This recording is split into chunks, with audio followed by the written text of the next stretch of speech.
Hello बच्चों। Last class में हमने ग्लूकोज की केमिकल प्रॉपर्टीज की बात कर ली थी और ग्लूकोज की साइक्लिक स्ट्रक्चर, म्यूटा रोटेशन, इनके बारे में हम बात कर रहे थे। आज हम फ्रक्टोज के बारे में जानेंगे और फ्रक्टोज की स्टडी करेंगे। देखो, सबसे पहले बात आती है कि फ्रक्टोज होता क्या है। फ्रक्टोज फ्रक्टोज का जो मॉलिक्यूलर फॉर्मूला होता है वो ग्लूकोज के समान ही C6H12O6 होता है। ठीक है, लेकिन यहां पर ध्यान देने वाली बात क्या है कि यहां पर एक कीटोन समूह पाया जाता है। ठीक है, कीटोन समूह उपस्थित होता है यहां पर और ग्लूकोज में एल्डिहाइड समूह पाया जाता है। ठीक है, ये एक कीटो हेक्सोस होता है। 6 कार्बन के कारण हेक्स और कीटोन समूह के कारण कीटो। क्लियर है? स्वाद में मीठा होता है। ठीक है, और ग्लूकोज के समान परिवर्ती ध्रुवन घूर्णकता दर्शाता है। परिवर्ती ध्रुवन घूर्णकता भी इसमें पाई जाती है। नेक्स्ट, इसका जो मेल्टिंग पॉइंट होता है वो 102 डिग्री होता है।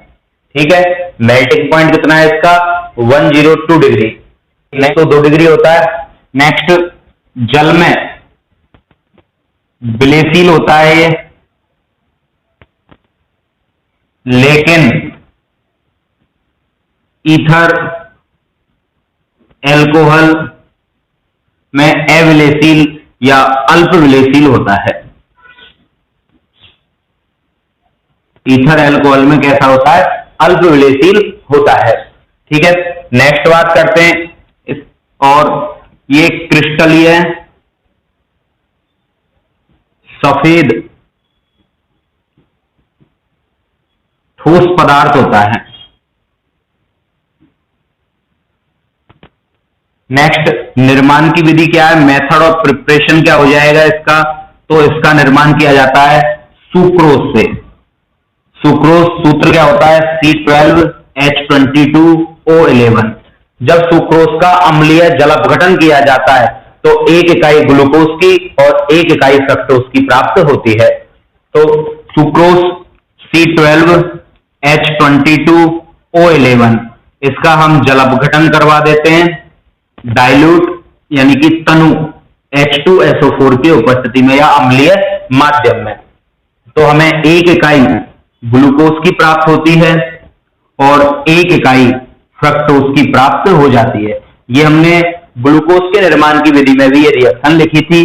तो 1 इकाई तो यहां पर ग्लूकोज की प्राप्त होती है और 1 इकाई आपको फ्रक्टोज की प्राप्त हो जाती है। तो इस तरह से फ्रक्टोज का क्या किया जाता है? निर्माण किया जाता है। अब बात करते हैं इसकी स्ट्रक्चर की। तो देखो, इसकी जो स्ट्रक्चर होती है वो इस तरह से होती है। 6 कार्बन एटम ही यहां पर पाए जाते हैं ग्लूकोज की तरह ही, लेकिन यहां पर एक कीटोन समूह उपस्थित होता है और कीटोन समूह हमेशा श्रृंखला के बीच में आता है। एल्डिहाइड समूह हमेशा श्रृंखला के स्टार्टिंग में या एंड में आता है। तो कीटोन समूह यहां पर कार्बन नंबर 2 पर उपस्थित होता है। बाकी आपको पता है कार्बन नंबर 3 पर OH लेफ्ट साइड में लगाते हैं हम, तो 1 2 3 पर OH आप किधर लगा दोगे? लेफ्ट साइड में। बाकी सभी कार्बन पर OH ग्रुप राइट साइड में लगेंगे, तो सभी पर OH राइट साइड में आप लगाते जाओगे। इस पर आ चुका है और यहां पर भी OH। अब नेक्स्ट बात आती है बैलेंसी कंप्लीट करने की। तो 1 2 दो बॉन्ड है, तो हाइड्रोजन एटम कितने लग जाएंगे? यहां पर 2। यहां पर 1 2 3 4 कंप्लीट हो चुका है। 1 2 3, एक हाइड्रोजन इधर, एक इधर, एक इधर, और यहां पर 2 बॉन्ड है, तो हाइड्रोजन कितने आ जाएंगे? 2। ये आपकी फ्रक्टोज की स्ट्रक्चर होती है, जहां पर सेकंड कार्बन पर कार्बन नंबर 2 है, इसमें आपका कीटोनिक ग्रुप उपस्थित होता है। अब बात करते हैं हम फ्रक्टोज की चक्रीय संरचना की। फ्रक्टोज की साइक्लिक स्ट्रक्चर फिशर नाम के साइंटिस्ट के द्वारा दी गई थी और साइक्लिक स्ट्रक्चर जो फ्रक्टोज की होती है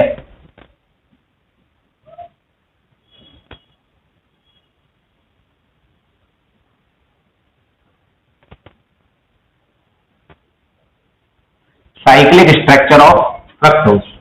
देखो चक्रीय संरचना में क्या होता है फ्रक्टोज की में, कार्बन एटम मेरे पास कितने होंगे, 6 carbon atom, 1 2 3 4 5 and 6 carbon atom. यहां पर सेकंड नंबर के कार्बन पर कीटोन समूह मैंने बताया था आपको, थर्ड पर ऑक्सीजन कहां लगाने के लिए कहा था, लेफ्ट साइड में, बाकी सभी में ऑक्सीजन कहां पर लगेगा आपका, राइट साइड में लग जाएगा। बैलेंसी कंप्लीट करोगे आप, यहां पर कंप्लीट हो चुकी है, इधर H H H और यहां पर लगा दोगे 2। अब इसकी साइक्लिक स्ट्रक्चर में होता क्या है कि कार्बन नंबर 5 जो है मेरा लास्ट कायरल सेंटर है, और लास्ट कायरल सेंटर पर उपस्थित ऑक्सीजन के लोन पेयर के द्वारा, ध्यान देना, लास्ट कायरल सेंटर पर उपस्थित ऑक्सीजन के लोन पेयर के द्वारा कार्बन नंबर 2 यानी कीटोनिक कार्बन पर अटैक किया जाता है। और कीटोनिक कार्बन यहां पर आपको पता है ये sp2 हाइब्रिडाइज्ड है, और sp2 के लिए कल भी मैंने आपको बताया था कि जो इसकी स्ट्रक्चर होती है ये कैसी होती है, आपकी प्लेनर होती है, ट्राइगोनल प्लेनर। अब त्रिकोणीय समतल स्ट्रक्चर में अटैक इधर से भी हो सकता है, इधर से अटैक होगा तो ये ग्रुप यूं चले जाएंगे, और इधर से अटैक होगा तो ये ग्रुप यूं घूम जाएंगे। तो मैं कार्बन को इस तरह से लगा के बताता हूं आपको जहां से अटैक की संभावना आपको दिखाई दे जाए सही ढंग से। तो ये कुछ इस तरह की स्ट्रक्चर है CH2OH। अब इस पर ये वाला यहां से क्या करेगा, अटैक करेगा, ये इलेक्ट्रॉन यहां से अटैक करेंगे इस कार्बन एटम पर, और यहां से इलेक्ट्रॉन शिफ्ट हो जाएंगे ऑक्सीजन एटम पर। और जो ये हाइड्रोजन है, ऑक्सीजन पर जैसे ही इलेक्ट्रॉन आएंगे तो ये हाइड्रोजन भी शिफ्ट हो जाएगा इस ऑक्सीजन एटम पर, और यहां से वही 2 प्रकार के स्ट्रक्चर अल्फा एंड बीटा का क्या होगा, फॉर्मेशन होगा। कैसे कि यदि अटैक इस ओर से हो रहा है तो OH ग्रुप इधर चला जाएगा, और अटैक इस ओर से हो रहा है तो OH ग्रुप इधर चला जाएगा। तो देखो क्या क्या 2 स्ट्रक्चर यहां पर बन जाती है, तो एक स्ट्रक्चर तो अल्फा बनेगी और एक स्ट्रक्चर यहां पर बीटा बनेगी। इससे पहले मैं आपको एक बात बता देता हूं कि जो ये फ्रक्टोज होता है आपका, ये वामावर्त ध्रुवन घूर्णक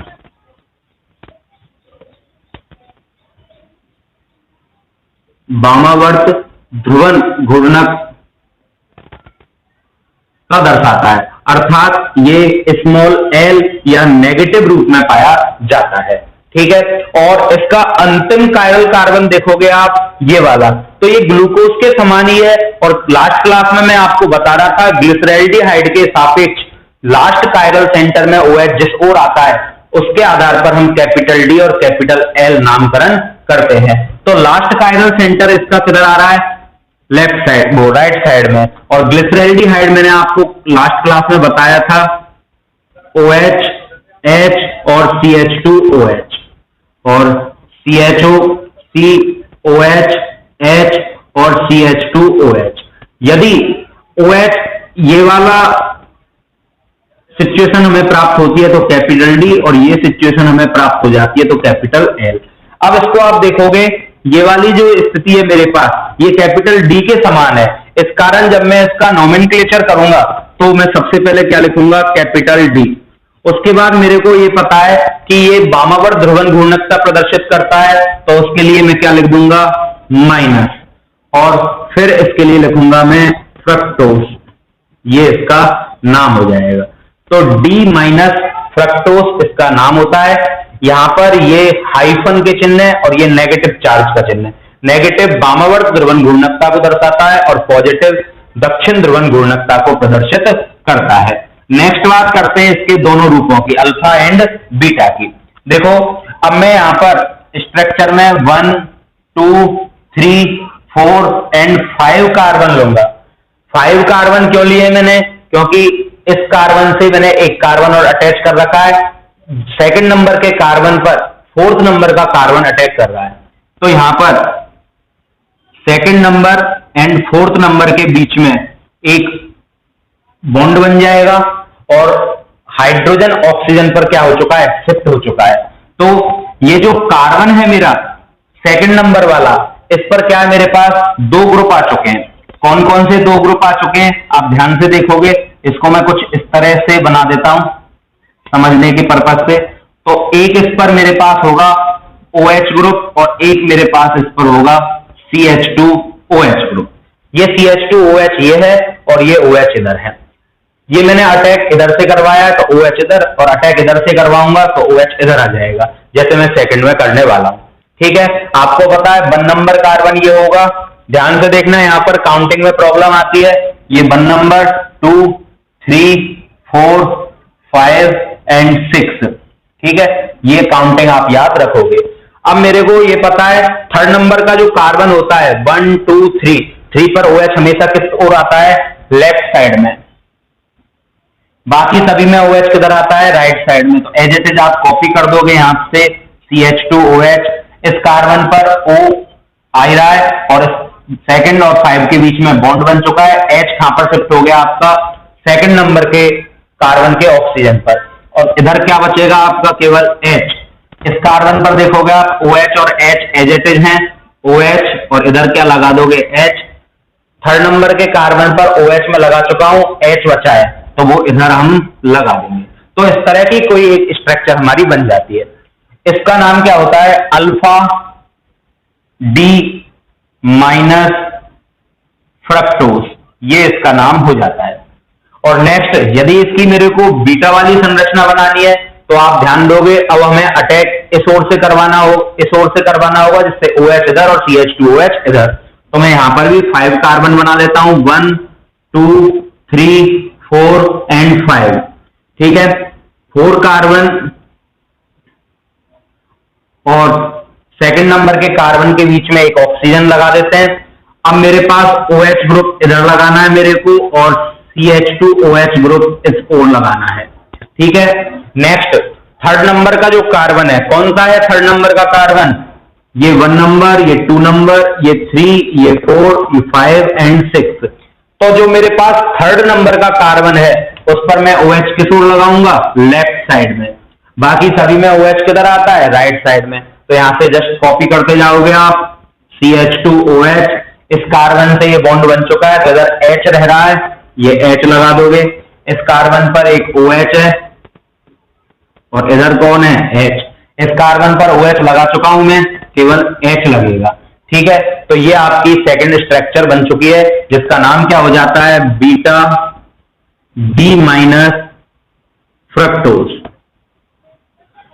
अब बात ये आती है कि ये जो स्ट्रक्चर मैंने यहां पर बनाई है, ये दोनों स्ट्रक्चर इसकी चक्रीय संरचना कहलाती है, जो फिशर नाम के साइंटिस्ट के द्वारा दी गई थी। और नेक्स्ट बात, ये जो साइक्लिक स्ट्रक्चर बनी है, इसमें number of carbon atom and oxygen atom कितने हैं, और साइक्लिक स्ट्रक्चर कितने मेंबर्ड है या कितने सदस्य है? तो देखो 1 2 3 4 एंड 5, 5 सदस्य स्ट्रक्चर बन रही है, जिसमें 4 कार्बन एटम है और 1 ऑक्सीजन एटम है। और 5 सदस्य इस प्रकार की स्ट्रक्चर जो होती है,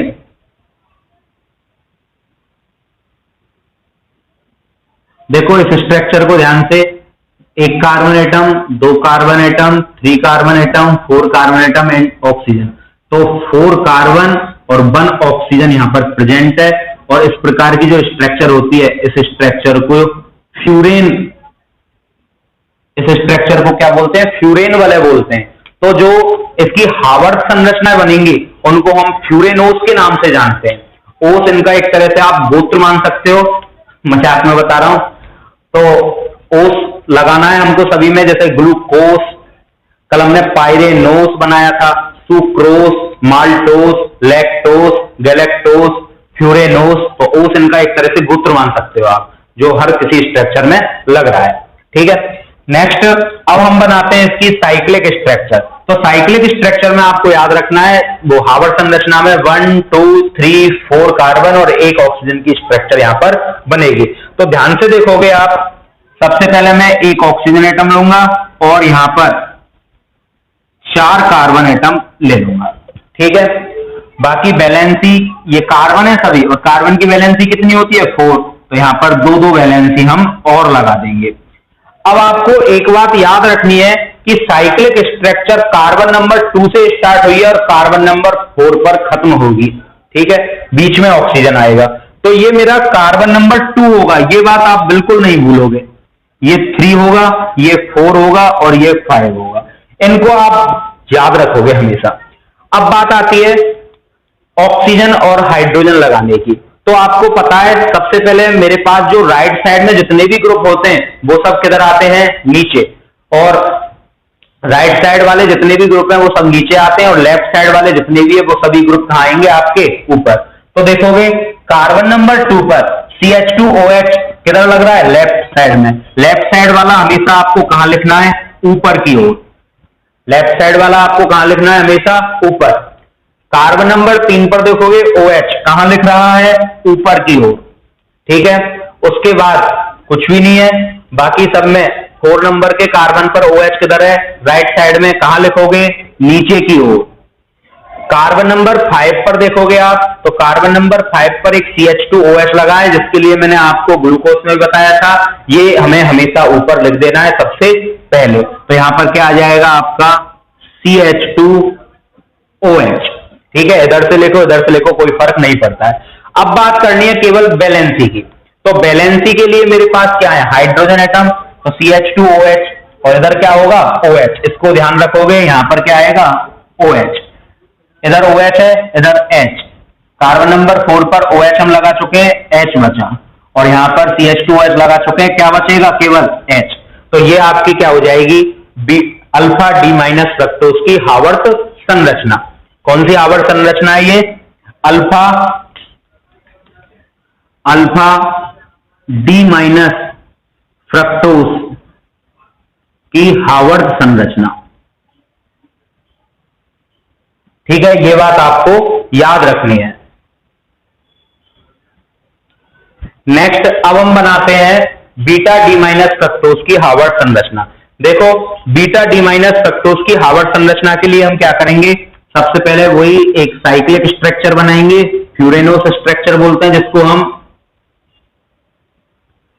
ठीक है। वैलेंसी कार्बन की 4 होती है, तो हम यहां पर क्या लगा देंगे, 4 वैलेंसी सबकी कर देंगे, 1 2 3 4 1 2 3 4 1 2 3 4 1 2 3 4। तो सभी की वैलेंसी कितनी हो चुकी है, 4 हो चुकी है।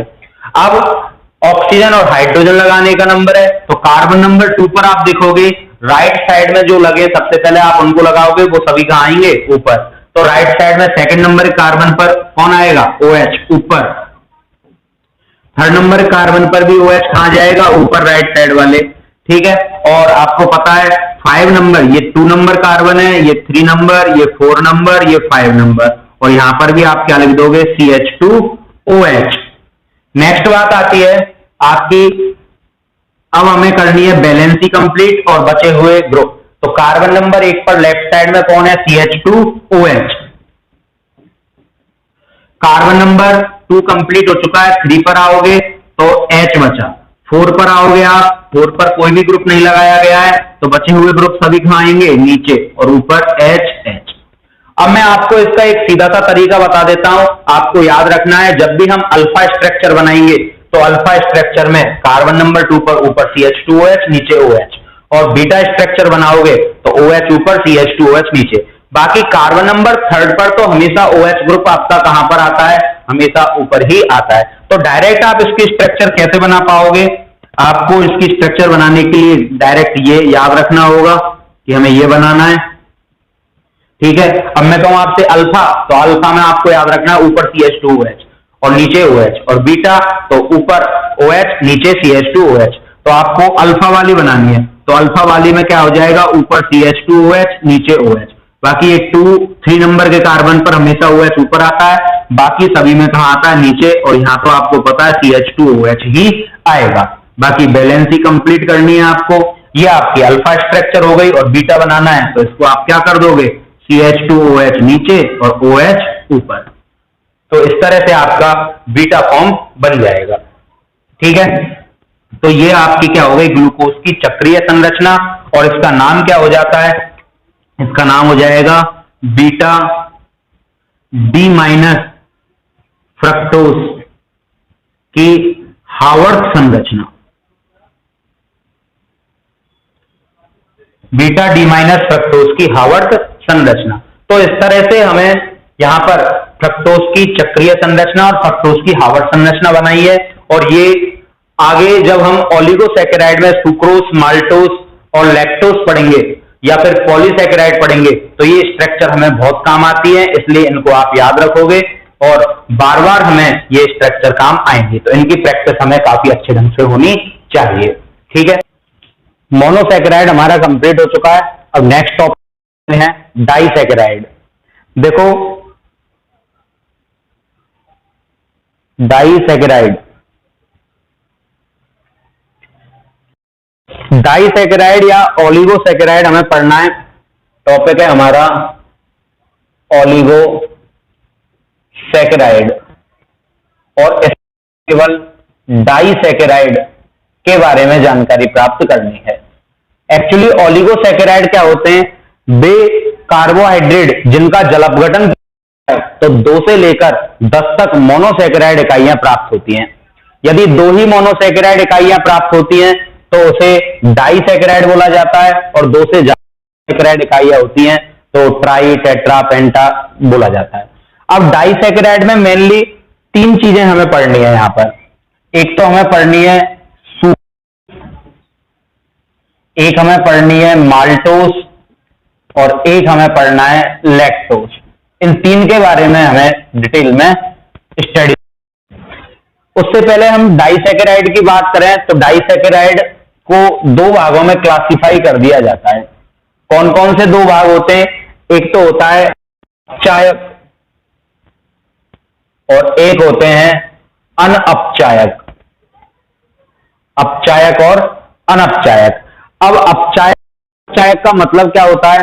अपचायक जो अपचयन कर देते हैं, यानी कि ये दूसरों का क्या कर देते हैं और स्वयं का क्या कर लेते हैं? ऑक्सीकरण। ठीक है, और दूसरों का क्या कर देते हैं? अनपचायक, यानी दूसरों का अपचयन नहीं कर पाते और स्वयं का ऑक्सीकरण नहीं कर पाते हैं। ठीक है, तो कार्बोहाइड्रेट क्या अपचायक कौन से होते हैं और अनपचायक कौन से? तो वे कार्बोहाइड्रेट कौन से जिनमें एल्डिहाइड समूह और कीटोन समूह कैसा हो? स्वतंत्र हो या मुक्त अवस्था में पाया जाए। वो जब टोलेन अभिकर्मक, फेलिंग विलियन इनके साथ क्रिया करने आता तो टोलेंस अभिकर्मक, फेलिंग विलियन इनका तो आपस में क्या हो जाता है? ये स्वयं तो हो जाते हैं अपचयित और हो जाते हैं ऑक्सीकृत। तो ये क्या करते हैं? जिनमें ये मुक्त अवस्था में पाए जाते हैं, जिस किसी भी कार्बोहाइड्रेट में, वो क्या है?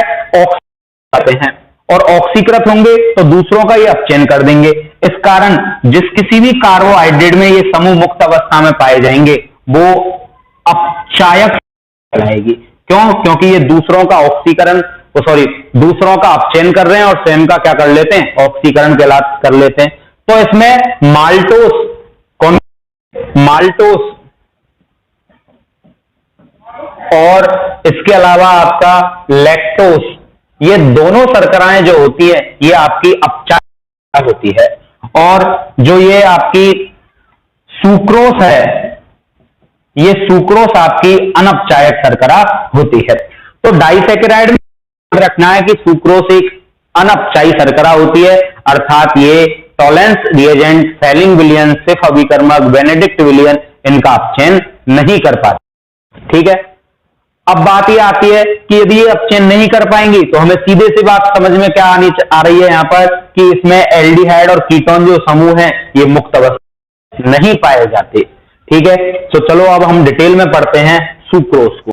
नेक्स्ट टॉपिक है हमारा सुक्रोस।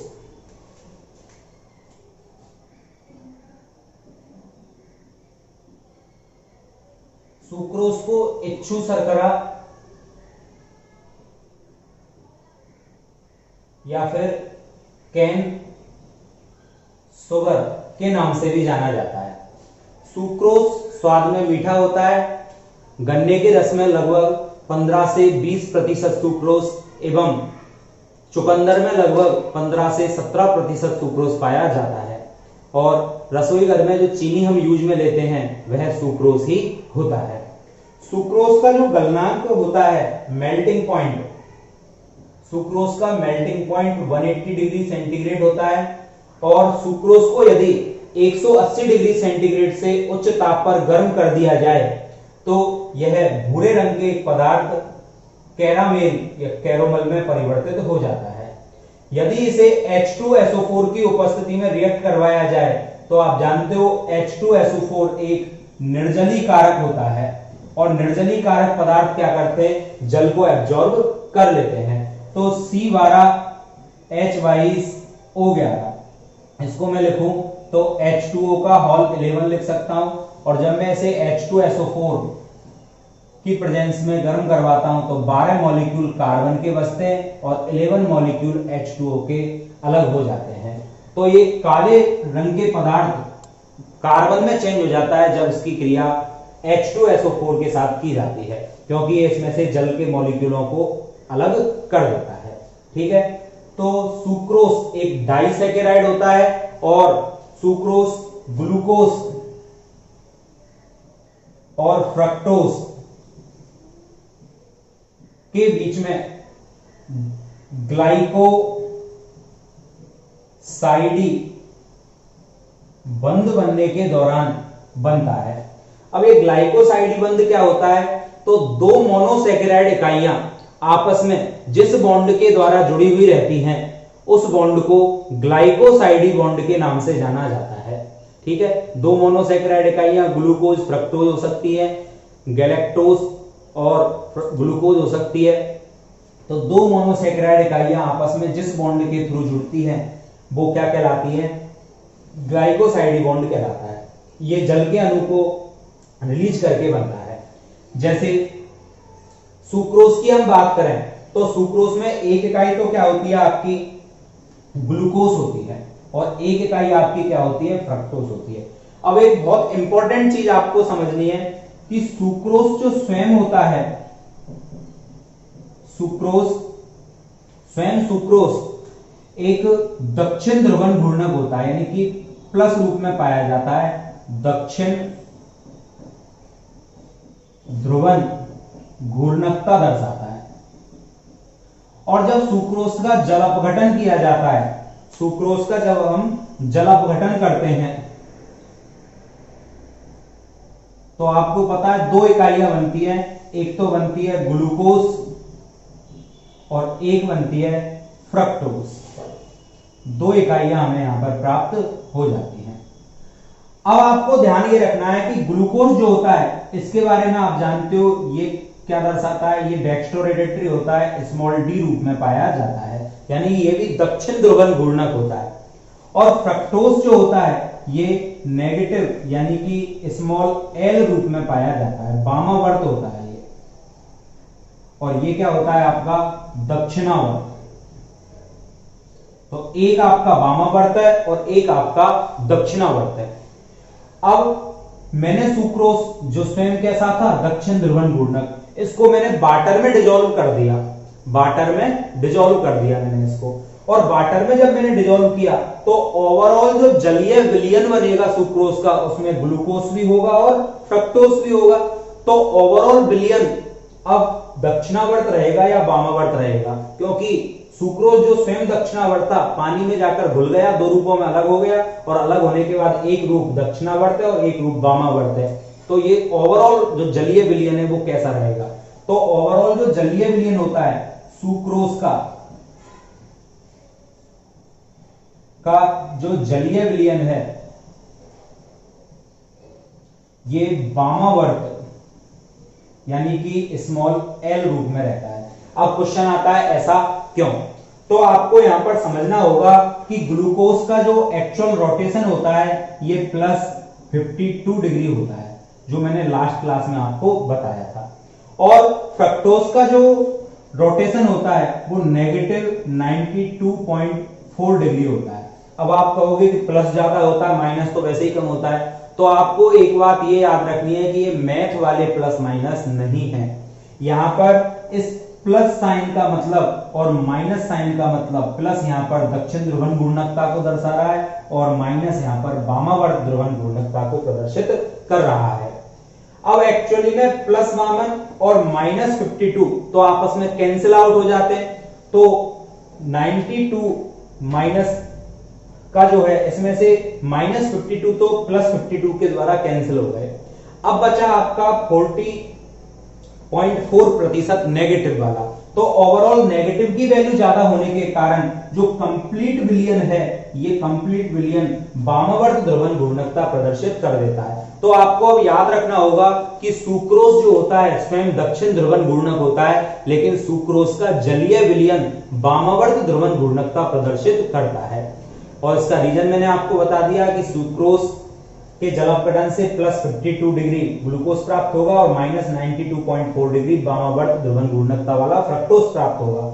ये वैल्यू ज्यादा है और ये वैल्यू कम है, ठीक है। ये प्लस दक्षिण ध्रुवण घूर्णक है, मैथ वाला नहीं है, और ये वामावर्त ध्रुवण घूर्णक है। तो ओवरऑल बराबर की वैल्यू तो कैंसिल आउट हो जाएंगे और एक्स्ट्रा वैल्यू किसकी बचेगी, माइनस वाले यानी वामावर्त की। तो ओवरऑल विलियन भी क्या दर्शाएगा, वामावर्त रोटेशन प्रदर्शित करेगा। अब बात करते हैं हम कि सुक्रोज जो होता है, ये सुक्रोज क्या है, एक अनअपचायी शर्करा होती है। सुक्रोज क्या होती है, एक अनअपचायी शर्करा होती है। देखो कैसे, मैं अभी बता रहा था आपको कि सुक्रोज जलापघटन हमने इसका किया तो एक तो मेरे को क्या बना, ग्लूकोज प्राप्त हुआ, और एक मेरे को क्या प्राप्त होगा, फ्रक्टोज प्राप्त होगा, ठीक है। किससे, जल अपघटन से, ठीक है। अब सुक्रोज जो है एक कैसी शर्करा है, अनअपचायी शर्करा है। सुक्रोज कैसी शर्करा है, अनअपचायी, जबकि ग्लूकोज और फ्रक्टोज दोनों कैसी शर्करा होती हैं, अपचायी शर्करा होती हैं। अब आप कहोगे ऐसे कैसे, तो देखो ग्लूकोज को हमने पढ़ लिया था, ग्लूकोज में कौन सा समूह पाया जाता है, एल्डिहाइड समूह, ये मुक्त अवस्था में रहता है। और फ्रक्टोज जो होता है उसमें कीटोन समूह पाया जाता है, ये भी मुक्त अवस्था में रहता है। और जिनमें एल्डिहाइड और कीटोन समूह मुक्त अवस्था में पाए जाते हैं वो आपके अपचायी शर्करा कहलाते हैं। लेकिन सुक्रोज में ग्लूकोज के कार्बन संख्या 1 और फ्रक्टोज के कार्बन संख्या 2 के मध्य में एक बॉन्ड पाया जाता है, ग्लाइकोसाइडी बॉन्ड, ग्लाइकोसाइडी बॉन्ड। अब आपको पता है ग्लूकोज का जो कार्बन संख्या 1 होता है वो क्या होता है, एल्डिहाइड, और फ्रक्टोज का जो कार्बन संख्या 2 होता है वो क्या होता है, कीटोन। और जब एल्डिहाइड और कीटोन दोनों ही बॉन्ड बनाने में बिजी हो जाएंगे तो ये स्वतंत्र अवस्था में नहीं पाए जाएंगे, और ऐसी स्थिति में वहां पर वो शर्करा क्या हो जाएगी, आपकी अनअपचायी शर्करा हो जाएगी। तो सुक्रोज एक अनअपचायी शर्करा होती है और फ्रक्टोज और ग्लूकोज एक अपचायी शर्करा होती है। इन्हीं बातों से हम यहां पर अंदाजा लगाते हैं और ये बात सामने आती है कि जो सुक्रोज होता है, ये सुक्रोज जिसमें ना तो ग्लूकोज समूह पर वो एल्डिहाइड समूह मुक्त है, ना कीटोन समूह मुक्त है, इस कारण ये हाइड्रोक्सिल एमीन NH2OH के साथ क्रिया नहीं करता है। सुक्रोज हाइड्रोक्सिल एमीन के साथ क्रिया नहीं करता है। दूसरी बात, ये फेनिल हाइड्रोजीन, फेनिल फॉर्मूला लिख देता हूं मैं आपके आगे, NH2NH C6H5 के साथ क्रिया करके ओसाजोन का निर्माण नहीं करता है। सुक्रोज ना तो हाइड्रोक्सिल एमीन के साथ क्रिया करता है, ना ही फेनिल हाइड्रोजीन के साथ क्रिया करके ओसाजोन बनाता है, ना ही ये टोलेन रिएजेंट, टोलेन अभिकर्मक, फेलिंग विलियन, इनका ऑक्सीकरण भी नहीं करता है, ठीक है, सॉरी, इनका अपचयन भी नहीं करता और ना ही स्वयं ऑक्सीकृत होता है। तो ना तो हाइड्रोक्सिल एमीन के साथ क्रिया कर रहा है, ना ओसाजोन बना रहा है, और ना ही ये टोलेंस रिएजेंट फेलिंग विलियन को अपचयित करता है या स्वयं ऑक्सीकृत होता है। और इन्हीं बातों से पता चलता है कि इसमें एल्डिहाइड और कीटोन समूह मुक्त अवस्था में नहीं पाए जाते। तो अब हम देखते हैं कि सुक्रोज की चक्रीय संरचना क्या होती है और कैसे उसमें ग्लाइकोसाइडी बॉन्ड पाया जाता है। नेक्स्ट देखते हैं सुक्रोज की चक्रीय संरचना।